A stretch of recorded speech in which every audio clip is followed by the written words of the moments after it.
Hey you guys, As-salaam alaikum. I'm back. So this video I'm going to give you guys a few updates about my life, and I'm mainly going to focus on questions that I get asked fairly often, whether it's by Muslims or non-Muslims. I thought it would be an interesting video topic, and I've seen other converts kind of post videos along these same lines, so I thought that I would kind of delve into that area and maybe allow for you guys to get to know me a little bit better, and I thought it would be kind of an interesting theme to dwell upon, so here we go. Alright, first I'd like to give you guys some updates about what's happening in my life. So it's been super busy with the MSA. I'm planning this huge interfaith dinner, and I'd actually really like to start documenting that. So hopefully, inshallah, I'll have some videos up within the next few weeks that kind of document that process of planning it, kind of get that perspective of these interfaith dialogues and being open to having that unity together between communities. I think that's incredibly important, and where I come from is a community that is not all Muslim. In my previous video I talked about the percentage of Muslims within the area that I live in. It's actually not 1%. I think I said it was like 1% or something. It's like way less than that. It's like less than 0.4%, I think. And that's just like Muslims within generally like Northeast Ohio. So it's a very, very small percentage. And so I think it's really good for us to kind of bridge that gap between communities, talk about our differences, but talk about our tolerance and how we can unify together, especially now more than ever. So hopefully I can make some videos about that coming up soon. I'm very excited. I've never planned for a big dinner like this before, and I'm really excited because it's going to be with my MSA. So I think that's a big step forward, and hopefully I can share some of that with you guys. Okay, so in this video, I really want to talk about some of the questions that I get asked a lot. And like I said before, I've seen other converts post similar videos with this topic, talk to you guys a little bit about these questions, and allow for you to get to know me a little bit better, because why not? So I tried to like order them from questions that I get asked from least to greatest. But these are still questions I get asked fairly often, and again, by Muslims, non-Muslims, whoever. I mean, I'm a white hijabi, so most people are kind of confused when they see me, and they tend to kind of like blurt out these questions, and some people are more respectful. It just really depends. So I thought that that would be interesting. So let's get started. So one of the questions I get asked fairly often is, how do you fast while working in a restaurant? My first Ramadan, I wasn't wearing hijab. I wasn't Muslim. For my first Ramadan, I was just kind of experimenting, seeing what other people were doing during Ramadan. I was mainly confused, like, why are people starving themselves on purpose? I was like flabbergasted. So my first Ramadan was just me kind of slowly stepping into the water and learning about Islam and learning about Islamic culture. So my first Ramadan, I wasn't wearing hijab, but I was fasting, and I want to say that that was probably one of the hardest Ramadans that I've experienced, mainly because I didn't really know how to fast, and I was working around a bunch of food, you know, so it's like you go all day, and it was during the summer as well. Where I live, our Ramadans have been pretty extended. It's been during the summertime, so we have more daylight out, and I think we were fasting for like 13, 14 hours a day, you know, and it's pretty intense, especially while working in a restaurant, mainly because you're hot and you're sweaty and you're working around food, and you're working really hard. It's not like you can just, you know, take a break every 10 minutes and just sit down and have a fan on you. You know, it's like very fast paced, and it's really difficult to keep that up. And my first Ramadan, I wasn't fasting properly. I didn't realize that you had to eat sahur.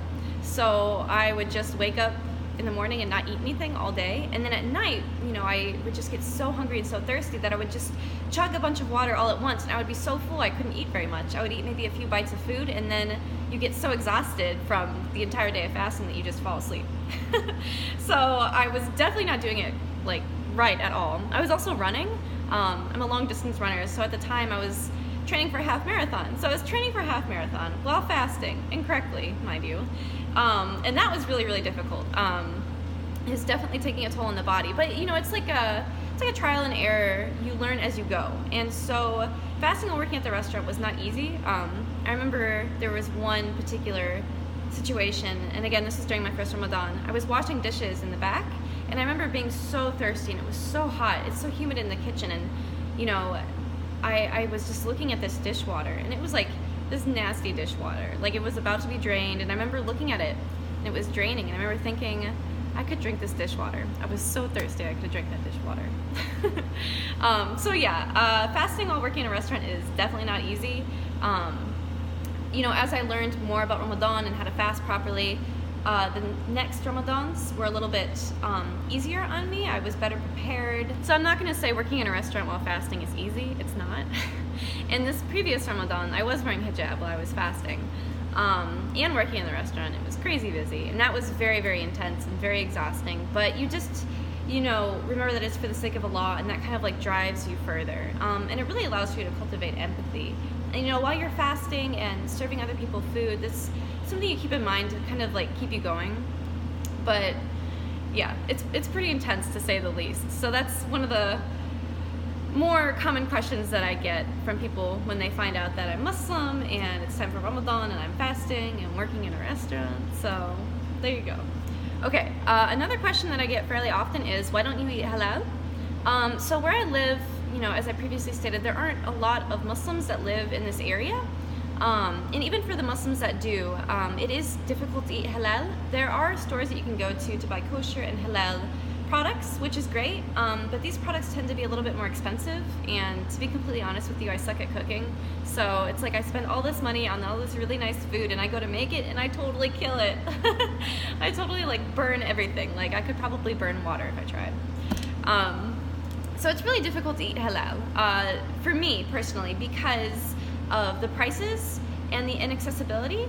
And you know, when you're looking at your intent, like if I was able to eat halal and had access to it all the time, then I would, but I don't necessarily have that luxury, because where I'm from, it is more of a luxury, and it's kind of sad to say that it is a luxury, but it is. So that's why I don't eat halal, mainly due to the expenses and the inaccessibility, and it's not something that you should, you know, overburden yourself with. If you can do it, go for it. If you can't, then you can't, and you know, Allah understands. Okay, a question I also get asked a lot is, why don't you change your name, and will you ever change your name? So obviously my name is not a Muslim name. My name is Elizabeth. It's not even spelled the way that most people spell it. It's actually spelled with an A, so it's Alizabeth. So that's different. So it's not even like Hebrew, because I remember like looking it up as a kid. I'm like, what does the name Elizabeth mean? And Elizabeth with an E is like a Hebrew name, and I think it might even be an Arab name. But because my name is spelled differently, it's kind of like in its own category. So it's weird, and I'm weird, so I don't mind it.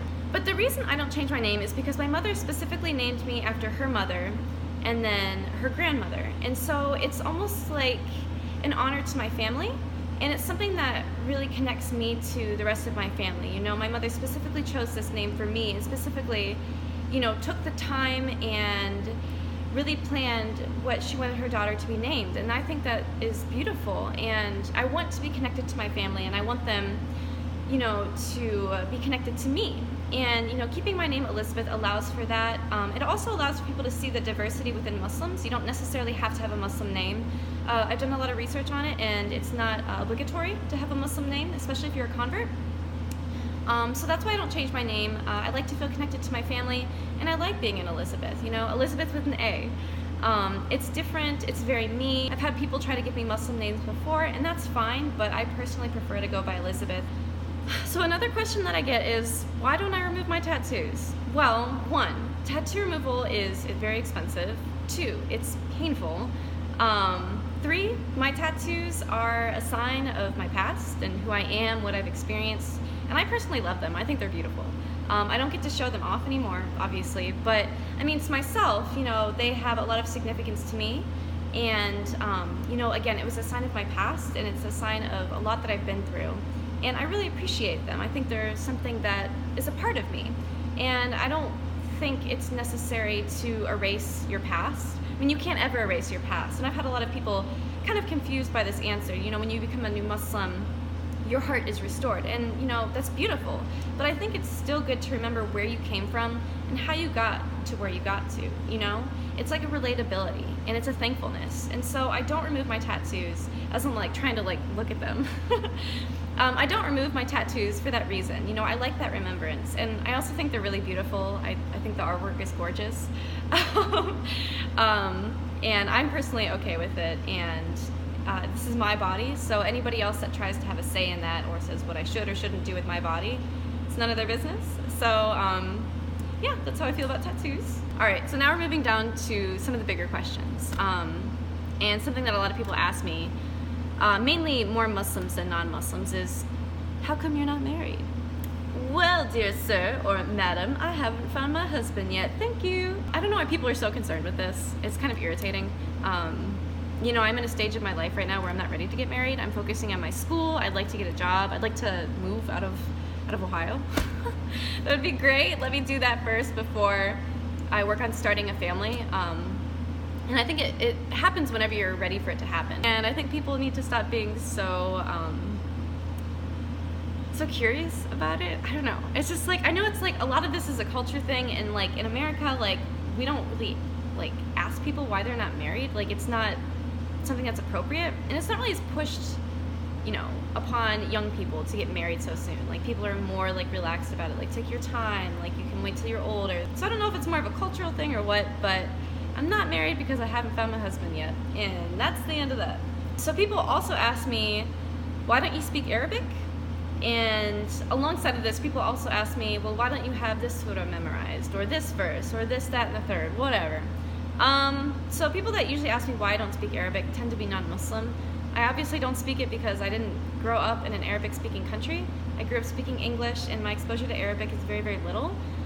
The most exposure to Arabic I've had was going to the masjid, and I still need to work on practicing my Arabic, and it's not great by any means. I'm actually taking a class right now at the university, and it's just like a beginner 101 Arabic class. And right now I'm learning the Ain. I can't even say it. Ain? I don't even know. Like Arabi? I can't do it. It is so hard. Well, it is so hard. I like was having all these different like, you know, Arabic speakers try to like coach me into pronouncing these like words and these letters, and they are so foreign to me, it's ridiculous. But inshallah, hopefully I'll be able to speak it. Which kind of comes to the question that more Muslims ask than anything is, how come you don't have this surah memorized or that surah memorized? Like sometimes Muslims have this, born Muslims I mean, have this this mindset where they think like once someone becomes a convert, they're like this amazing, perfect Muslim, and they have this memorized, and they go to the masjid every single Friday, and you know, they wear the hijab perfectly, and they're never gonna make a mistake. You know, and I'm not saying all born Muslims do this, but I've experienced a lot of born Muslims that do, unfortunately. And this is kind of like this misconception. So I don't have a lot of the surahs memorized, and a lot of them that I do have memorized are in English because that's something that connects with my heart. You know, I don't speak Arabic, I don't think in Arabic, it's very hard for me, and I notice like when I'm praying, if I'm doing it all in Arabic, I tend to get like really hung up on pronouncing everything correctly, on making sure everything is in the right order, that I'm forgetting the prayer, like the meaning of the prayer. Like I'm too caught up on the pronunciation or if I'm doing it correctly, you know? And I realize like that's fine. It's fine to like want to do it well. Like you want to do it well, and like Allah wants you to try your very best. But if you're like too caught up in like, am I pronouncing this word correctly, and you're missing the whole point of the prayer, it's kind of like you need to take a step back and like reevaluate. So sometimes I try to pray in English just so like I remember why I'm praying, what I'm saying exactly, because sometimes you can be like a robot, like you're just saying everything automatically, and the next thing you know, like you're done praying and you're like, what did I even pray? Like, you know, it's like not as connecting. So for me, like I'm taking it slower, and like I'll get there when I get there, and I do like listening to it in Arabic. It's so beautiful, like, but I have to like be patient with myself and realize like I'm not there yet. And you know, when I do get there, it becomes something that I'm more appreciative of. A lot of people ask me, what's your ethnicity, or what race are you? I don't like using the word race. It kind of like assumes that other people aren't human. Like we're all one human race. So I like using the word ethnicity more, but maybe that's just me being twitchy, whatever.